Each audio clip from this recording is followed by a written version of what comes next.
Yes, Penn State does in fact have a chance to hire away Jim Knowles from Ohio State.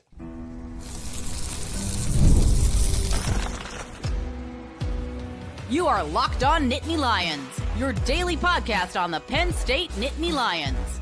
Part of the Locked On Podcast Network, your team every day.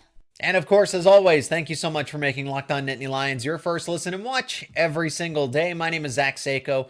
I am your host of the show, and we are going to talk about the Jim Knowles sweepstakes, the exact timeline for this, when he will make a decision, all the information that we know, and just how strong of a chance Penn State has to hire away Jim Knowles from Ohio State, and of course, Ohio State's point of view, and Oklahoma's as well. I feel like it is down to these three schools. Let me know your thoughts down in the comments section, but before we move any further, I do want to put this out there. I am not concerned with what someone on a message board said, that this alumni or this person said this about Knowles staying at Ohio State or going to Penn State or Oklahoma. Everything's being the same thing is being said across all three platforms, just so everybody's clear on that. But Penn State does have a strong chance here to land Jim Knowles away from Ohio State. Penn State's made a competitive offer. It is publicly reported, crediting the football scoop here, that it is announced that Penn State made an offer of $3.2 million. So this idea that Penn State can't afford to get into a bidding war with Ohio State, that they have too much money, Penn State would never contend, is just not true. It's just not true, and Penn State is making a competitive offer. It also goes to the point that this was the headline that was circulating on Saturday here. This episode's going up Sunday, so yesterday in this sense, that Ohio State is making this offer to make Jim Knowles the highest paid defensive coordinator in the entire country. Well, so would Penn State. So would Oklahoma. Notre Dame's even involved in this discussion as well, even though I don't think they're a strong suitor in this case. Everybody who's made a realistic offer to Jim Knowles is going to have to go over $3 million. So to say that Ohio State, that headline was interesting to me, to make it seem like Ohio State was setting this historic precedent when Penn State and Oklahoma are doing the exact same thing. So regardless of where he goes, whether it is Norman, whether it is staying at Ohio State in Columbus, whether it is Happy Valley, he's going to make out pretty well financially and set a historical precedent one way or another. Also, another reason why Penn State has a legitimate chance here is because he is originally from Pennsylvania. He's from the Philadelphia area, and he has family in the area. Oklahoma and Ohio State are going to make strong pushes, have made strong pushes. My overall point here is that Penn State has a chance because with all the conversations and all the posts that I've made about Jim Knowles and how he would have an impact at Penn State, the first comments that I get back from all of the naysayers is that Penn State has no chance to make this happen and that Penn State needs to be worried about its offense before its defense. Last time I checked, Penn State needs a defensive coordinator, not an offensive coordinator. And don't give me that they need a quarterback and a head coach. James Franklin and Drew Aller are not the problem here. They are going after an elite defensive coordinator to make this team even better for a national title run. And that goes into my following point here. Why Penn State has a chance to land one of the best defensive coordinators, if not the best defensive coordinator in the entire country, is because Penn State's already a national title contender. He would have a chance to win back-to-back titles, all while getting a pay raise in this case. Drew Aller is coming back for his fourth year in college football, third consecutive year of starting, second year with Andy Kotelnicki. They're returning Nicholas Singleton and Kaytron Allen. There is not a better running back duo that is coming back in all of college football. A former five-star tight end is getting to replace Tyler Warren. I'm not saying he's going to be Tyler Warren, but you at least have options. They're getting two receivers in the transfer portal. Oh yeah, and this defense. He's going to have an elite defense to work with, and he'll be able to implement a system. Part of the reason that Penn State has been so selective with its defensive coordinator candidates is because they want to follow and have a similar system so that there's not this complete overhaul, so that there is some consistency. Penn State wants to run the 4-2-5, and guess what? Jim Knowles runs a 4-2-5 as well. So Penn State is loaded with not only just pure talent, but the right talent to fit this system. so that there isn't this overhaul, this big change, and then the players have to adapt. And then that takes a toll over the course of the season. And then hopefully you would peak at the right time. Of course, there's going to be an adjustment period. Don't get me wrong. It's a new defensive coordinator coming in. And regardless of what happens, Penn State is getting a new defensive coordinator. So there is going to be an adjustment period. But what I'm saying is these two sides fit together. Jim Knowles runs a 4-2-5. Penn State wants to run a 4-2-5, and they have the talent. They have a lot of guys in the secondary that can fit into the system very well. And I think Penn State has the most defensive talent returning in the Big Ten. Ohio State is getting ready to lose 7 starters. I understand that Penn State is going to be without Abdul Carter, was a superstar. Kobe King is a veteran linebacker. Penn State's getting Denai Dennis Sutton back. Zane Durant. Smith Vilbert is coming back, and I can keep going on and on. Tony Rojas, Dom DeLuca, all those guys in the secondary, Zach Hugh Wheatley, A.J. Harris.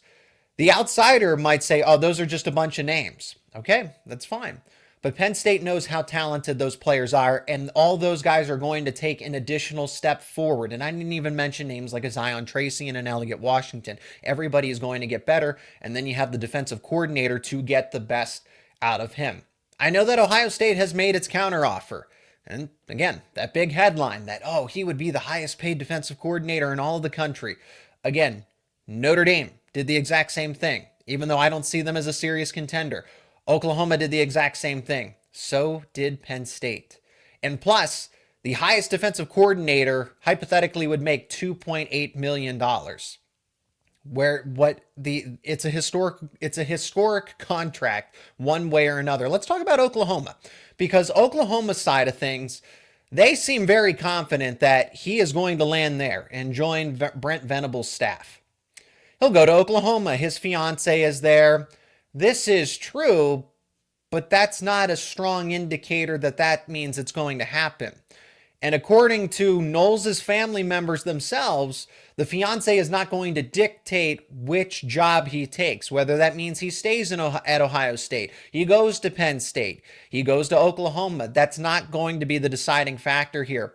Does it certainly have influence? Absolutely. I'm not denying that. But what I'm saying is that while this is true, if you're basing that this is the factor, this is why he leaves Ohio State, this is why he ends up in Oklahoma, it's not certainly the case. Why don't I think Notre Dame is a player here? Just kind of talking to some sources, people that are plugged into Notre Dame, and hearing that they're going to promote within.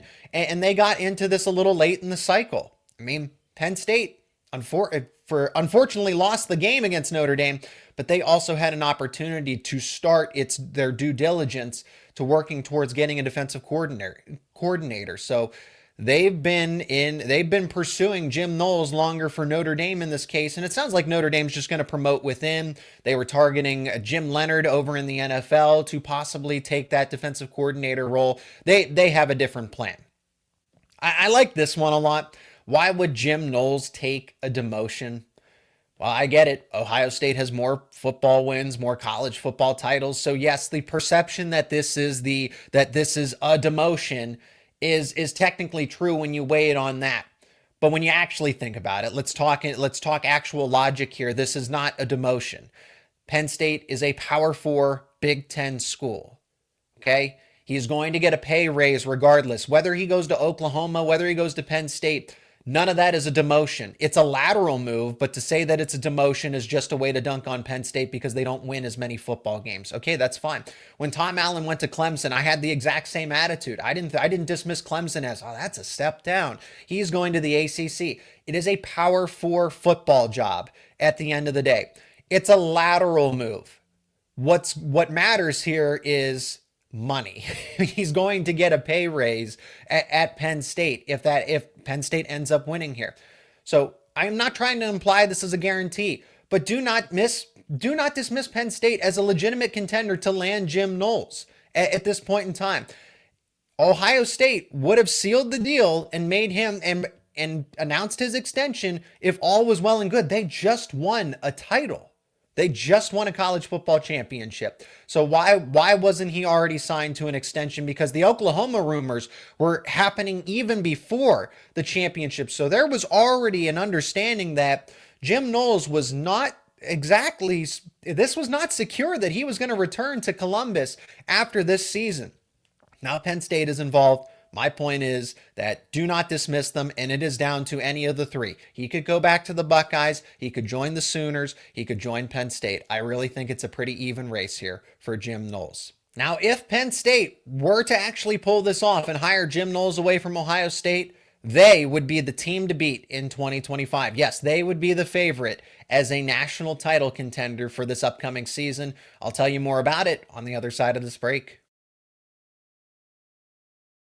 This is a message from our sponsor, Intuit TurboTax. Taxes was waiting and wondering and worrying if you were going to get any money back, and then waiting, wondering, and worrying some more.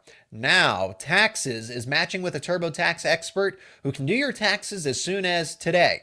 An expert who gives your taxes their undivided attention as they work on your return while you get real-time updates on their progress so you can focus on your day. An expert who will find you every deduction possible, file every form, every investment, everything with 100% accuracy. Also, you can get the most money back, guaranteed. No waiting, no wondering, no worries. Now, this is Taxes. Get an expert now on TurboTax.com. That is TurboTax.com. Only available with TurboTax Live Full Service. Real-time updates only in the iOS mobile app. See guarantee details at TurboTax.com/guarantees. That is TurboTax.com/guarantees. Before we get to the timeline and when a decision will be announced by Jim Knowles and company, let's talk about if Penn State does pull this off, the fact that they would become the team to beat. They would be the perennial number one team in the country. You are hiring away Jim Knowles, who was the architect of a top three defense in both 2023 and 2024. You know what he can do with top tier talent. And this would give Penn State arguably the best coordinator duo in the country between Andy Kotelnicki and Jim Knowles himself. So Penn State would have an elite coaching staff together. Whatever you want to say about James Franklin, that's fine. But James Franklin, Andy Kotelnicki, Jim Knowles, and then all of those assistant staff members for Penn State would make one of the best overall coaching staffs in the entire country as well. And then you're giving Knowles the keys to a loaded defense. They would be the number one team with everything returning. With everything returning, Penn State should be considered the number one team. I know there's Texas. I know Ohio State and Oregon are going to reload as well. But with what Penn State has coming back and then making a move to get the best defensive coordinator, at the very least one of the best defensive coordinators and someone who just won a national title, Penn State should be the number one team going into the 2025 season. And I see a lot, well, why does Penn State need to focus on defense when Penn State really needs to work on its offense instead? Okay, well, Penn State's offense is great, actually. It's in a really good standing. Drew Aller as I've already mentioned, is a fourth-year college quarterback, has stayed with the same program for all 4 years. Continuity, consistency are so important in this age of college football.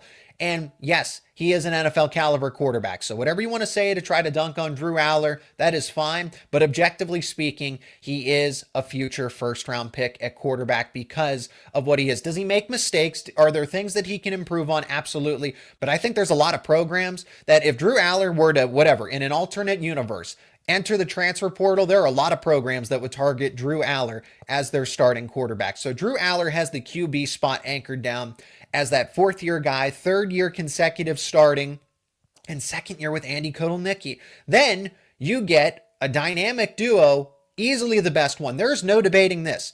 Nicholas Singleton and Katron Allen were arguably top 5 running backs going into this year's NFL draft and are coming back for their senior seasons. They have been 4-year consecutive starters. These guys have been co-starters since their true freshman seasons, never took the red shirt, and now they're coming back for their 4th consecutive season, second season within Andy Kotelnicki's offense where we saw them take another step forward and be the best. Now they're going to be seniors, and you're going to have them, but it's also the depth behind them. Because I think we're going to see a lot of Penn State's offense where they have Singleton and Allen on the football field at the same time, and then a third running back as well, whether that's Cam Wallace, maybe it's Quentin Martin, maybe it's Corey Smith. Penn State's running back depth is elite to go along with these 2 elite co-starters at the tailback spot.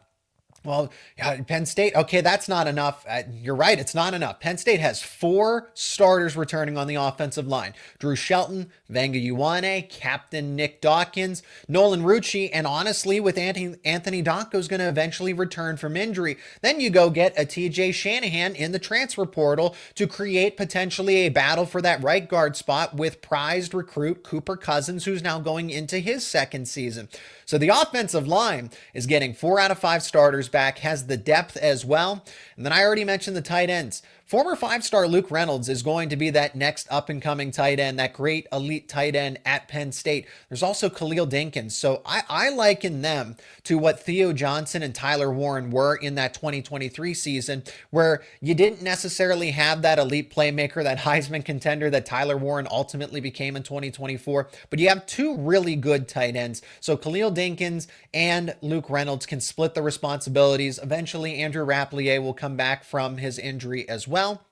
And then you have some clear tight end depth, and they got 3 true freshmen in the class of 2025. I imagine that one of them is going to merge and at least give you some security in the tight end depth chart.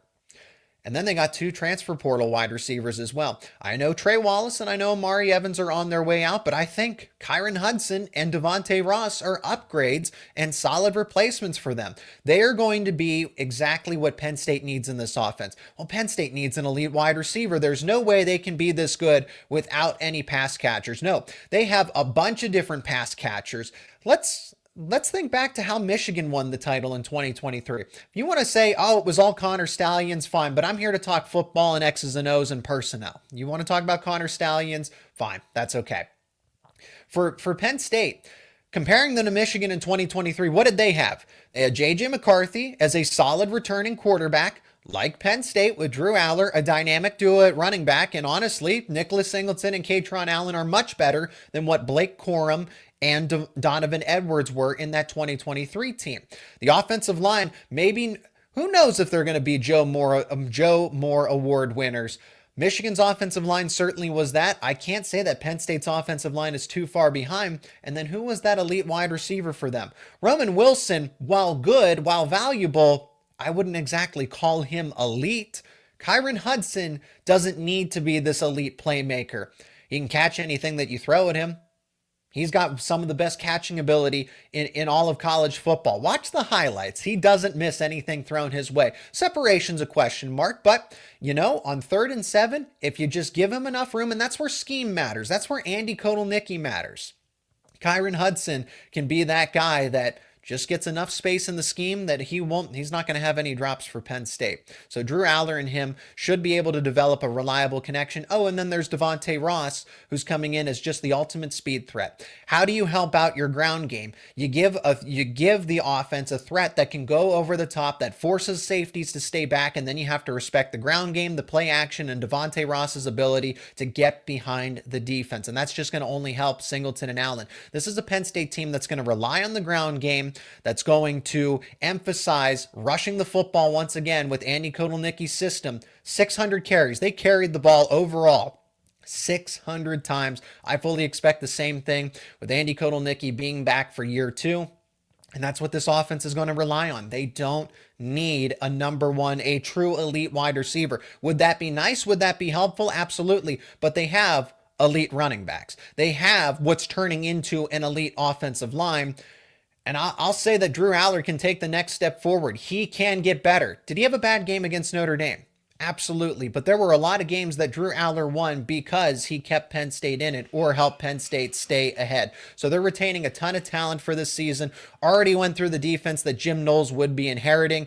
Denai Dennis Sutton is going to fill that Abdul Carter role. Zane Duran is going to be an elite player in the interior of the defensive line. There's Alonzo Ford coming back from injury. Zariah Fisher is going to come back from injury. You have Smith Vilbert. Amin Vanover is rumored to come back for another season. So there's a lot of veteran playmakers. Just the way that Michigan and Ohio State reloaded with its defense, bringing back all these key veterans, Penn State's doing the exact same thing. And then you're getting Tony Rojas and A.J. Harris, who are expected to take that next step forward as those elite defensive playmakers, respectively, at defensive back and linebacker as well. So Penn State is really set up nicely with what it has coming back. I already think they're a top 3 team as it is. Jim Knowles would put them over the top, and they would be that perennial number 1 team going into the 2025 season. When will a decision happen? When will we get an official announcement? I don't want to see a message board or a rumor or somebody who knows somebody said something. When will there be an official report by a accredited outlet that says Jim Knowles is doing this? We'll talk about the timeline and Penn State's backup plan if it does go sideways. If Penn State does not land Jim Knowles, that's coming up next here on Locked On Nittany Lions. Today's show is also brought to you by FanDuel. Super Bowl 59 is almost here. 1 game, 2 teams, endless possibilities. And there's no better way to make every play more exciting than with FanDuel Sportsbook. Whether it's predicting the first touchdown, calling the MVP, or even betting on the coin toss, FanDuel makes it easy to get in on the action. And with live betting all game long, you can adjust your bets as the game unfolds and feel the thrill from kickoff to the final whistle. The live betting feature lets you stay involved no matter what happens on the field, and the app is super easy to navigate. Plus, knowing that you can place a $5 bet and potentially win $200 in bonus bets for the Super Bowl, that's icing on the cake. Download the app or head over to FanDuel.com to get started and bet just $5. And if you win your bet, your first bet, you'll score $200 in bonus bets. That is FanDuel.com. Bet with FanDuel, an official partner of Super Bowl 59. So when will a decision happen? I think Jim Knowles maybe has his mind made up as far as what he is going to do, but a decision officially, publicly, will not happen until after the championship parade. And that is officially on the record. So the championship parade is, this episode is going up on Sunday here, January 26th, and the championship parade is in the afternoon for Ohio State. They get to celebrate and everything, and I don't think Jim Knowles wants to take away from that. So when that decision happens, it will be after the championship parade, whether that's Sunday evening, going into the next day on Monday. I think we're going to hear about this news relatively soon as far as, is Knowles staying in Columbus? Is he going to Penn State? Is he going to Oklahoma? And what is Penn State's backup plan if this doesn't happen? Penn State is clearly all in here, and I'll finish up the show with that. But the backup plan is going to be Anthony Poindexter. I really think with the list of candidates that Penn State had, Jim Knowles was at the top, even though it would seem like a long shot in your dream scenario is now an actual possibility. This is a legitimate possibility that Knowles ends up with Penn State. But going back to Penn State's backup plan, it's going to be Anthony Poindexter because the list went from the likes of Danton Lynn, who's staying at USC, and Ephraim Banda, who certainly had some interest. Then there was Bryant Haynes in the conversation as well. It's going to be Anthony Poindexter. I think because Penn State has all its chips on trying to land the best defensive coordinator in college football, that they really don't have anywhere else to pivot. And it's not to dismiss Anthony Poindexter. I've shared plenty of thoughts, but let me share them again. Anthony Poindexter, while is a good hire, is obviously not comparable to a Jim Knowles at this point. Jim Knowles has been a play caller for a long time, going back to Oklahoma State, then constructing an Ohio State defense that progressively got better and then became elite. You cannot question that they have either been I think this past season, objectively the best defense overall, and then B, at a minimum, no lower than top 3. So Ohio State has had a top 3 defense these past 2 seasons. Anthony Poindexter was a co-defensive coordinator for the past 4 years under Manny Diaz, or 3 years, I should say, under Manny Diaz, under Tom Allen. So he's picked up a few pointers along the way, and he's no stranger to coordinating a defense. He just hasn't been a play caller for a long time. He had some play calling duties when he was at UConn. Then he was the co-DC at Purdue. So none of this is relatively new to him, but to take a chance on a season where Penn State does have an opportunity to win a national championship for the first time in almost 40 years. And I know people might say differently, 1994, I get it. But objectively speaking, in college football history, it's been almost 40 years since Penn State won a title in 1986. Do you really want to take that risk that Anthony Poindexter does become that elite play caller when you know what you are getting guaranteed from Jim Knowles? I understand the opportunity there for Anthony Poindexter. He certainly deserves it. In other circumstances, this would be a great promotion with him, but it's not the time. It's also not the time because I think eventually, sooner rather than later, Anthony Poindexter is going to be a head coach at his alma mater, University of Virginia. He is a world-renowned hero at UVA. He is so well respected. I don't exaggerate that at all. I think he will end up there, and he's patiently waiting for that head coaching job to open back up for the Cavaliers, and I do think they will offer it to him, and he will accept it. That could be as soon as next season. Jim Knowles actually gives you some continuity, consistency. I've said those two words a lot, but they are so valuable in college football this day and age.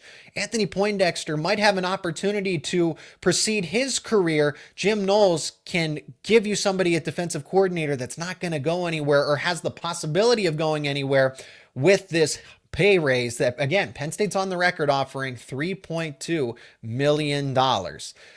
Potentially, you could go back to Bryant Haynes.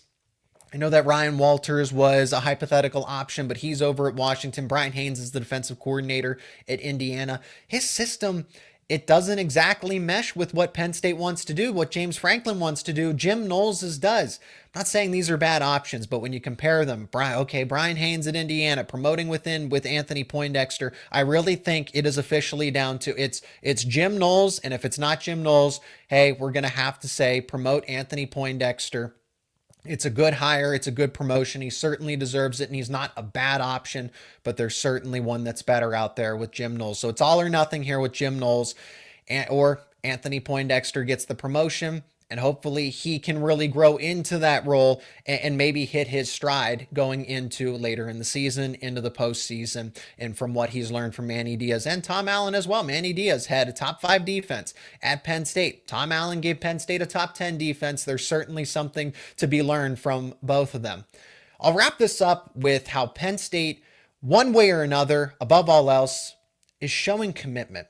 They are showing commitment that they want to win, that enough is enough, that Ohio State, Michigan have been aggressive contenders, whether that is in the transfer portal or with NIL or trying to retain veteran players, going and getting the best coordinators possible. Ironically enough, I don't think this has been a big discussion point here, but interestingly, Andy Kotelnicki was in a bidding war, or Penn State was in a bidding war for Andy Kotelnicki with Oklahoma. So go figure that once again, Penn State is in the exact same situation with Jim Knowles between Oklahoma, yes, Ohio State, but Oklahoma's back targeting the exact same coordinator. And Penn State fended them off the first time to get Andy Kotelnicki. Can they do it again this second time around with Jim Knowles?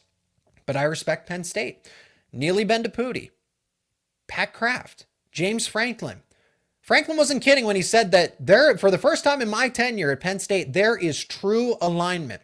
It's more than just having an athletic director that you can go to and trust, because you're going to need the board of trustees. You're going to need somebody that represents them and understands that this is what you have to do to be competitive in college football. It shows a commitment to winning for Penn State in this age of college football with a transfer portal, NIL, getting the best coaches and resources possible, an athletic director that's going to go fight for your demands, as James Franklin, and then Neely Bendapudi, who's going to work with the Board of Trustees on the other side of Penn State University to get it all done. They are showing a commitment to Penn State winning in this modern age of college football. They are showing a commitment to James Franklin because they are giving him the best assets possible. There are truly no excuses anymore that we don't have the best coordinators, we don't have the best facilities, we don't have the best NIL. All of that is now settling into place. They are committed to James Franklin and giving him every resource that he has ever asked for in this present moment, and I respect it. And this investment will pay off.